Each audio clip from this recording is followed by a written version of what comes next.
8 tahun menanti, akhirnya Ashanti berangkat haji tepat saat 14 tahun pernikahan. Perjalanan spiritual di Tanah Suci membuatnya ingin terus menggunakan kerudung. Ini dia sedikit kisah perjalanan hidup Bunda Ashanti. Saat kecil, Ashanti sering pindah-pindah ke luar negeri sampai akhirnya masuk SD dan menetap di Indonesia. Ternyata bukan hanya tempat yang berubah, tapi keseluruhan hidupnya pun ikut berubah. Orang tua berpisah, dia melanjutkan hidup bersama ibu. Ketika ekonomi sedang sulit, tetap sekolah di tempat elit ternyata membuatnya makin terjepit. Pindah sekolah menjadi pilihan, dan dia berjalan di sana untuk membantu ibu. Berat, tapi keadaan sering tidak mengajak untuk kompromi. Hingga suatu hari, mimpi buruk di dunia nyata itu datang, yang membuat dia selalu ingin terjaga. Dia menjadi sulit tidur, dia takut jika memejamkan mata. Kejadian itu datang lagi. Dia trauma. Orang yang harusnya melindungi, nyatanya yang paling menyakiti. Semua dia simpan sendiri. Bahkan sampai hari ini, ibu pun tak tahu ketakutan yang pernah dia alami. Aku tidak bisa cerita detail, tapi hidupku dulu itu berat banget, katanya. Waktu terasa berjalan begitu pelan. Dia pun sampai pada panggung yang menjadi saksi perjuangannya dalam bernyanyi. Proses awal memang tidak mudah, tapi tetap dijalani, dan tawaran untuk duet bersama Anang pun datang. Tawaran itu tidak langsung diterima karena Ashanti sedang mempertimbangkan karir di bidang lain. Ya, memang sudah jalannya. Kolaborasi itu bertemu titik terang. Mereka pun bernyanyi di atas panggung, bahkan sepakat untuk lanjut ke jenjang pernikahan. Pada 1 tahun pernikahan, karir masih sedang naik-naiknya. Tapi kabar tentang 2 kali keguguran tidak bisa dihindari. Belum lagi kabar tentang sakit yang tiba-tiba datang. Ya, radang selaput otak. 2 bulan berjuang di rumah sakit, akhirnya pulih dan bisa pulang. Tapi tidak dengan jiwanya. Pikirannya kemana-mana. Dia pun marah entah pada siapa. Aku lagi sakit gini, terus gak bisa kasih anak, kamu cari istri lain geh sana, katanya kepada suami. Tentu, Anang menggeleng dan tidak menanggapi. Semua keluarga berkumpul dan ikut membujuk. Akhirnya ada titik balik. Dia ingin menjadi yang lebih baik, suami juga begitu. Mereka pun mengarungi hidup bersama dengan segala badai yang menerjang. Kemudian, kehamilan ketiga datang. Tapi darah itu pun keluar lagi. Dokter sudah bilang bahwa janinnya memang lemah dan baru diketahui bahwa ada pengentalan darah. Dokter berbisik ke Anang, kalau dipaksakan ada resiko cacat. Mendingan ini dilepas dan bikin baru. Kalian masih muda. Kalau nggak bisa bikin baru, ya pertahankan. Di saat yang sama, Ashanti merasa yakin dengan janinnya. Dia ingin ke Singapura untuk melanjutkan perjuangannya. Anang dilema. Baru menikah dan keuangan juga masih berjuang. Anang membayangkan angka yang akan keluar di Singapura. Ashanti marah. Kalau kamu gak mau tanggung jawab, ya udah, aku cari orang mau tanggung jawab, katanya. Anang terpancing ikut marah juga. Suaminya mau ikut berjuang, tapi kalimat itu cukup mengganggunya. Tapi alhamdulillah keluarga hadir dan menengahi. Perjuangan itu pun dilanjutkan bersama. 1 bulan berjuang di rumah sakit Singapura dengan perjuangan perut terus disuntik.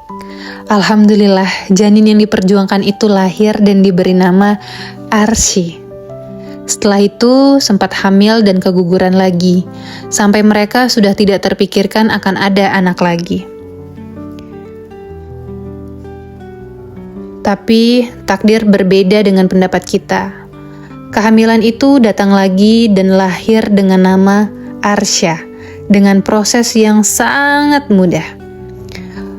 Belum pulih pasca melahirkan, beberapa hari kemudian ibu tercinta berpulang.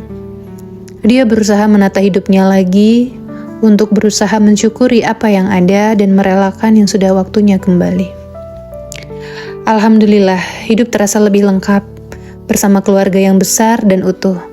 Tapi ujian itu datang lagi dengan sakit autoimun. Sudah terlalu banyak ujian yang pernah dihadapi. Kali ini dia berusaha melihat baiknya Allah. Betapa banyak nikmat yang Allah berikan padanya.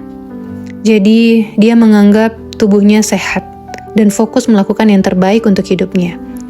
Beberapa di antaranya dia kuliah S3, bahkan mau ambil S1 lagi tentang ilmu hukum.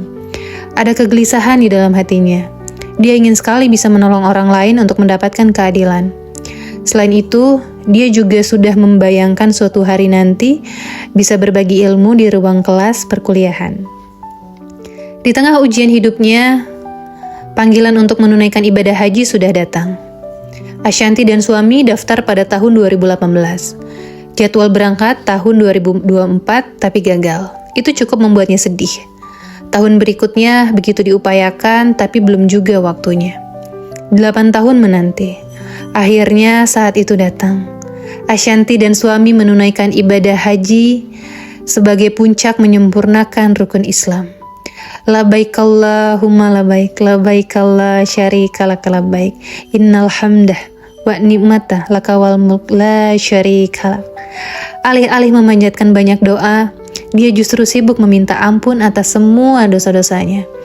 Isak tangis terjadi begitu saja di tanah Arafah dan di depan Ka'bah. Sebenarnya, dulu Ashanti mengaku ingin berkerudung saat ulang tahun ke-40. Tapi godaan dunia membuatnya menunda. Saat berangkat haji pun masih belum terpikirkan kalau akan terus berkerudung. Ya, saat itu bayangannya nanti ajalah 45 atau 50 tahun katanya. Tapi momen saat haji begitu membekas. Allah membolak-balikan hatinya dengan begitu mudah. Dia merasa ada yang bilang, "Kamu tuh mau ngejar apa lagi sih? Mau cantik dari siapa lagi sih?" Dan pertanyaan refleksi lainnya. Dia mengangguk dan mencoba belajar untuk terus berkerudung. Imannya memang belum sekuat itu, masih turun dan naik. Tapi dia merasa ini sudah waktunya. Prosesnya tidak langsung mudah. Ada perasaan sedih saat memindahkan pakaiannya yang dulu, apalagi yang masih baru. Pekerjaannya pun diuji. Karena tidak semua brand bisa melanjutkan kerjasama dengan keputusannya berkerudung. Selain itu, nikmat yang melimpah pun berdatangan. Banyak orang yang mendoakan dan memberikan hadiah untuk memudahkannya dalam berkerudung. Ashanti tersadar bahwa mengejar dunia emang gak ada habisnya. Banyak keajaiban yang dia rasakan saat berhaji. Bahkan sampai setelah pulang pun keajaiban itu masih terus bisa dirasakan. Dia yakin bahwa Allah selalu memberikan pada waktu yang tepat, sebagaimana waktu haji tahun ini, yang bertepatan pada bulan Mei, bulan yang sama dengan bulan pernikahannya. Hanya Allah yang bisa mengaturnya. Dalam puncak perjalanan spiritual ini, mereka bisa sambil mengenang usia pernikahan ke-14 tahun pada saat menunaikan ibadah haji. Maha besar Allah dengan segala kuasanya. Dengan perjalanan hidup yang tidak mudah, ada satu kalimat yang selalu dia ingat. Allah tidak membebani seseorang kecuali menurut kesanggupannya. Seberat apapun, kita pasti bisa melaluinya. Itu dia kisah dari Bunda Ashanti. Semoga bermanfaat dan membuat kita terus berjuang melanjutkan hidup ini. Terima kasih sudah mendengarkan cerita ini. Dukung channel ini ya. Sampai ketemu lagi.